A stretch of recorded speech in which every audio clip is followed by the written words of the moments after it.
வணக்கம். இன்றைக்கி இந்த வீடியோவில் நம்ம பார்க்க போகிறது, இந்த சேனலில் இதுக்கு முந்தின வீடியோவில் நீங்கள் பார்த்த ப்ளவுஸோட ஸ்லீவை நம்ம எப்படி கட் பண்ணி தைக்கிறதையும் அதோட ஃபுல் ஃபினிஷிங் எப்படி இருக்கும் அப்படிங்கிறதையும் இந்த வீடியோவில் நம்ம பார்க்க போகிறோம். அதுக்கு முன்னாடி இந்த சேனலை இது வரைக்கும் சப்ஸ்கிரைப் பண்ணாதவங்க சப்ஸ்கிரைப் பண்ணுங்கள். சப்ஸ்கிரைப் பட்டனை கிளிக் பண்ணி பெல் ஐக்கானையும் கிளிக் பண்ணுங்கள். இந்த சேனலில் வர வீடியோஸ் எல்லாமே நீங்கள் மிஸ் பண்ணாமல் பார்க்கலாம். 2 ஸ்லீவுக்கும் சேர்ந்த மாதிரி மெயின் கிளாத்தும் லைனிங் கிளாத்தும் கட் பண்ணியிருக்கிறேன். சுற்றளவு கொஞ்சம் அதிகமாக தான் எடுத்து வச்சுருக்கிறேன். 10 இன்ச்சு இருக்குது, 9.5 இன்ச்சு தான் வேணும். நம்ம அதில் கட் பண்ணி தைக்க வேண்டியது இருக்குது. உயரம் தைச்சதுக்கப்புறம் 5 இன்ச்சு வர்ற ஸ்லீவுக்கு 6 இன்ச்சுக்கு எடுத்துருக்கிறேன். அதை அப்படியே கட் பண்ண வேண்டாம், அது லாஸ்ட்டில் நம்ம கட் பண்ணலாம். இது சின்னதாக 2 பேப்பர் கேன்வாஸ் எடுக்கலாம். பேப்பர் கேன்வாஸை இதோட உயரம் வந்து நம்ம கிளாத்தோட உயரத்துக்கு இருக்கணும். அகலம் 6 இன்ச்சுக்கு இருக்குது. 2 பீஸ் இருக்குது. இந்த கேன்வாஸை அப்படியே 2ஆக மடிக்கலாம். மடிச்சுட்டு இந்த மடிப்பு பாகத்துலேருந்து மேலேருந்து அப்படியே இந்த வளைவாக ஒரு லைன் போட்டிருக்கிறேன். அதுக்கப்புறம் மேலே ஒரு 1/2 இன்ச்சு கேப் விட்டு அந்த லைன் அப்படியே ஒரு இலை வடிவமாக கீழே அப்படி வளைவாக கொண்டு முடிக்கலாம். இது சைடில் மடிப்பு பாகத்துலேருந்து 2.5 இன்ச்சில் இந்த வளைவாக அந்த லைன் வருது. அப்படியே தனியாக கட் பண்ணி எடுத்துடலாம். இது 2 ஸ்லீவுக்கும் சேர்ந்த மாதிரி இருக்குது. இதில் ஜாயின் இருக்குது பாருங்கள், அது நம்ம தனித்தனியாக கட் பண்ணிடலாம்.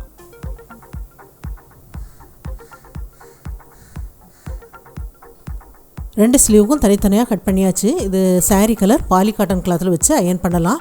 2 தனித்தனியாக நம்ம கட் பண்ணியிருக்கோம் பாருங்கள், அதுக்கு 2க்கும் இடைவெளியில் 1/2 இன்ச் அளவுலாம் கேப் இருக்கிற மாதிரி விட்டு அயன் பண்ணியிருக்கிறேன்.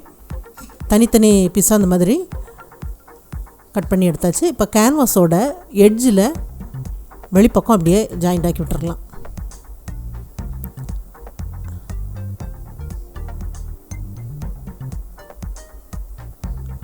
ஜாயிண்ட் ஆக்கிட்டு வெளிப்பக்கம் கேன்வாஸ் அளவுக்கு அப்படியே கிளாத்தை கட் பண்ணி எடுத்துடலாம். கட் பண்ணி எடுத்துகிட்டு இந்த சைடில் நேராக அந்த கிளாத்தை கட் பண்ணி எடுத்துருக்கிறேன். இப்போ இது மெயின் கிளாத்தும் லைனிங் கிளாத்தும் ஒரு ஸ்லீவுக்குள்ளே கிளாத் எடுத்துருக்கிறேன். வெளிப்பக்கம் ஜாயிண்ட் ஆக்கி விட்டுறலாம். வெளிப்பக்கம் ஜாயிண்ட் ஆக்கிட்டு அதை லைனிங் கிளாத் பக்கமாக மடிக்கலாம். 2ஆக மடித்து சென்டரில் நம்ம அடையாளப்படுத்தி விட்டுறலாம்.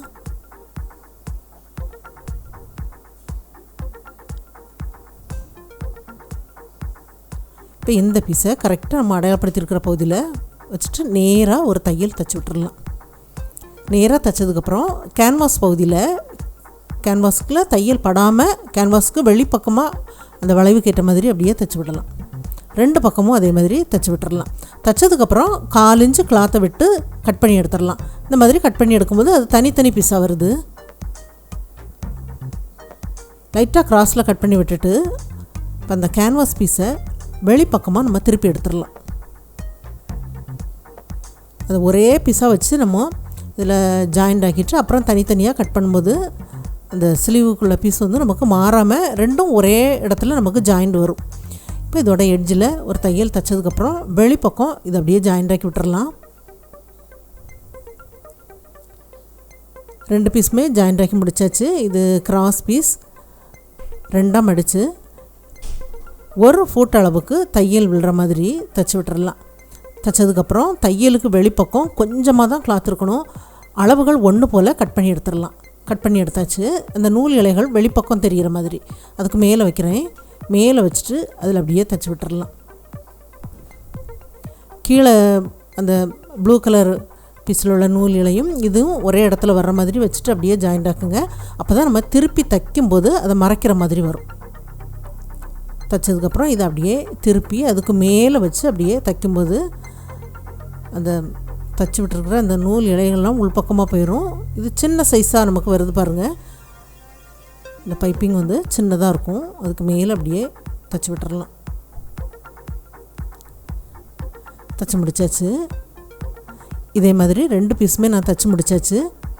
இப்போ இதில் பைப்பிங் பண்ணுறதுக்காக silver colour cross piece tissue cloth 1 சைடாக நம்ம மடித்து தைக்கலாம். மடித்து தைச்சாச்சு. மடித்ததுக்கப்புறம் இப்போ இதில் லைனிங் கிளாத் மேலே தெரிகிற மாதிரி வச்சு அதுக்கு அடியில் இந்த கிராஸ் பீஸ் வைக்கலாம். கிராஸ் பீஸ் கொஞ்சம் வெளி பக்கம் தெரிகிற மாதிரி வச்சு ஜாயிண்ட் ஆக்கலாம். கீழே அந்த பீஸ் வந்து அந்த ஸ்லீவோட கிளாத்து மடித்து தைக்காமல் அப்படியே ஜாயிண்ட் ஆக்கியிருக்கிறோம். அதனால் ரொம்ப எட்ஜில் தைக்க வேண்டாம், கொஞ்சம் விட்டு நம்ம ஜாயிண்ட் ஆக்கலாம். ஜாயிண்ட் ஆக்கினதுக்கப்புறம் இதை நல்லா திருப்பி விட்டுட்டு நல்லா தேய்ச்சி விட்டுட்டு அடிப்பக்கமாக திருப்பி விடுங்க. ஏன்னா அந்த சைடில் நம்ம மடித்து தைக்காம விட்டுருக்கிறதுனால கொஞ்சம் லேஸாக இருக்கும். அதனால் நல்லா தேய்ச்சி விட்டுட்டு அடிப்பக்கமாக திருப்பி விடுங்க. பைப்பிங் பண்ணதுக்கு ஈஸியாக இருக்கும்.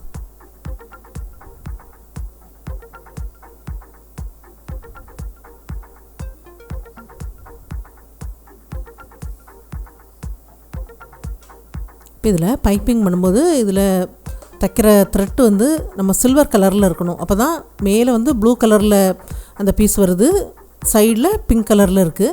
இப்போது ரெண்டும் ஒரே மாதிரி வரணும் அப்படின்னா நீங்கள் அந்த பைப்பிங் கலரில் த்ரெட்டு வச்சிட்டிங்க அப்படின்னா த்ரெட்டுக்கு பக்கத்தில் அந்த தையல் விழும்போது ரெண்டு பக்கமும் ஒன்று போல் இருக்கும். ரெண்டு பீஸுமே ஜாயிண்ட் ஆக்கி முடித்தாச்சு. இப்போ இது 1.5 இன்ச்சு அகலமுள்ள ஒரு நேர் பீஸ். கொஞ்சமாக மடிக்கலாம். ரெண்டு சைடும் கொஞ்சம் கொஞ்சம் மடித்து அப்படியே மடித்து நீளத்துக்கு தைச்சி விட்டுறலாம். மேலே ஒரு சைடில் மட்டும் அப்படி மடிச்சுட்டு சைடில் அப்படி கொஞ்சமாக 1/4 இன்ச்சு ரெண்டு சைட்லேயும் மடித்து தைச்சிடலாம். இது அந்த ரெண்டு பீஸையும் வச்சு ஜாயின் பண்ணுறதுக்காக இப்போது சதுர பீஸ் 4 பீஸ் எடுத்துருக்கிறேன். எல்லாத்தையுமே முக்கோண ஷேப்பில் மடித்து ஜாயிண்ட் ஆக்கிடலாம். Pink colour 2, blue colour 2. இப்போ இதை அடியில் வைக்கலாம். அந்த நம்ம நேராக தைச்சிருக்கோம் பாருங்கள், அந்த பீஸ் வந்து அடியில் வச்சுருக்கிறேன். முக்கோண பீஸ் அதுக்கு மேலே வைக்கிறேன். மேலே வச்சுட்டு ஜாயிண்ட் ஆக்கலாம். கரெக்டாக சென்டரில் வச்சு ஜாயிண்ட் ஆக்கிருங்க. அடுத்த பீஸ் வைக்கும்போது கொஞ்சமாக இடைவெளி விட்டு ஜாயிண்ட் ஆக்கலாம். அப்படியே 4 பீஸும் ஜாயிண்ட் ஆக்கியாச்சு. இப்போ இது பீட்ஸு, இது வந்து சில்வர் கலர் கிளாத்தில் வச்சு அப்படியே நல்லா கவர் பண்ணி நல்லா டைட்டாக கட்டி விட்டு 2-3 முடிச்சு போட்டு கட் பண்ணி எடுத்துருங்க.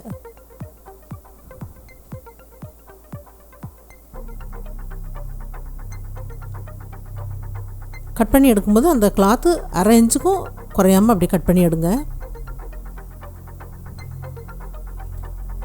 எல்லா பீஸுமே கட்டி முடித்தாச்சு. இப்போ இதில் அந்த பிங்க் கலர் முக்கோண பீஸுக்கு மேலே வச்சு ஜாயிண்ட் ஆக்கலாம்.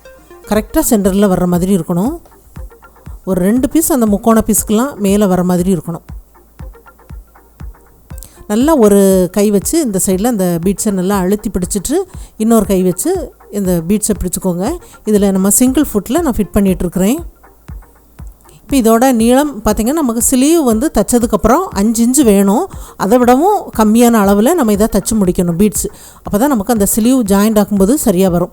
ஒரு 4.5 இன்ச்சுக்கும் முன்னாடியே அந்த பீட்ஸ் எல்லாம் முடிகிற மாதிரி இருக்கணும்.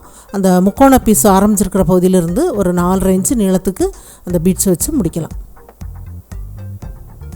தைச்சி முடித்தாச்சு.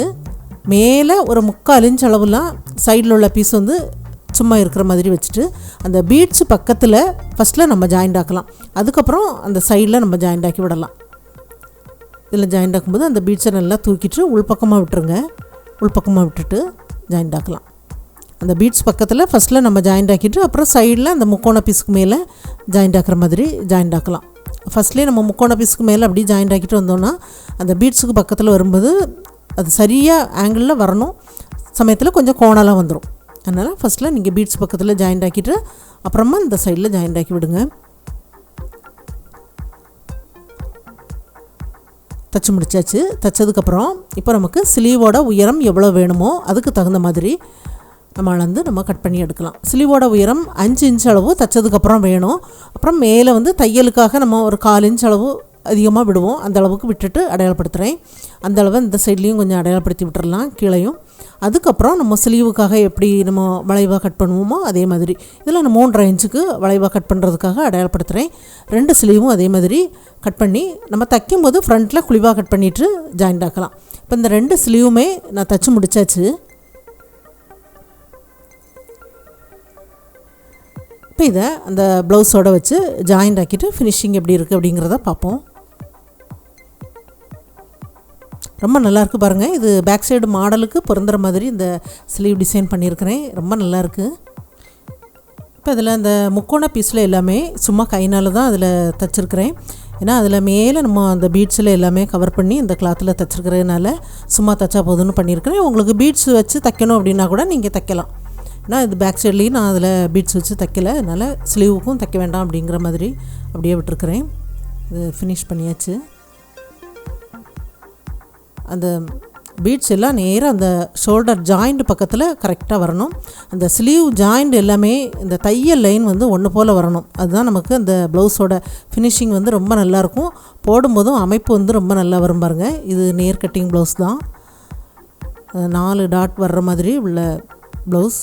இதில் வந்து ஃப்ரண்ட்டில் அப்படியே கோல்டு கலரும் பிங்க் ப்ளூ அந்த மாதிரி பைப்பிங் வர மாதிரி அப்படி பண்ணியிருக்கிறேன். அதனால் சிம்பிளாக இருக்கிறதுனால 2 சைட்லேயுமே அதே மாதிரி இந்த பைப்பிங் வச்சு முடிச்சிருக்கிறேன். ஆனால் அந்த பேக் சைடில் அந்த மேலே அந்த சைடில் அந்த மாதிரி வருது, அதுக்கு ஏற்ற மாதிரி இருக்கட்டும் அப்படிங்கிற மாதிரி ஃப்ரண்ட்லேயும் அப்படி பண்ணியிருக்கிறேன். இது அந்த சாரீக்கும் பொருந்துகிற மாதிரி இருக்குது. அந்த பீட்ஸ் பாருங்கள், நம்ம இது வந்து 2 பீஸ் தனித்தனியாக தைச்சி உள்பக்கமாக வச்சு ஜாயிண்ட் ஆக்கும்போது அந்த பீட்ஸ் எல்லாமே அப்படி தனியாக ஒட்டி விட்ட மாதிரி இருக்கும். ஏன்னா அதில் அந்த ஜாயிண்ட்டுக்காக நம்ம எக்ஸ்ட்ரா கிளாத் வந்து மேலே தெரியாத அளவுக்கு அந்த பைப்பிங்லேயே அப்படி ஜாயிண்ட் ஆகிற மாதிரி வருது பாருங்கள். அது வந்து பார்க்கும்போது ரொம்ப நல்லாயிருக்கும். பேக் சைட்லேயும் அதே மாதிரி தான் அப்படி பண்ணியிருக்கிறேன்.